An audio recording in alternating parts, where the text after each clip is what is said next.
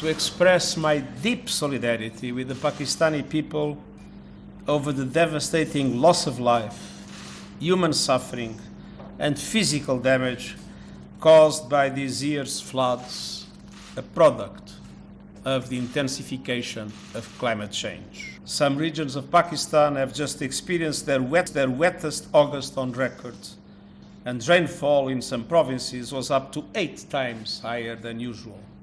Climate change is there. And tomorrow I'll see the impact of the floods in different areas of the country. Developed countries must step up and provide Pakistan and other countries on the front lines with the financial and technical resources they need to survive extreme weather events like these deadly floods. Pakistan needs massive financial support for the relief and then for the recovery. I cannot shelter 33 million families. I cannot provide the food and clothing for 35 million families. 1,300 people have died so far, a third of which are children. And they are staring death in the face because disease, waterborne diseases, an army of mosquitoes, of other bacteria and viruses threaten them. As our community workers, our lady healthcare workers, our medical professionals are working around the clock, they cannot cover 35 million people.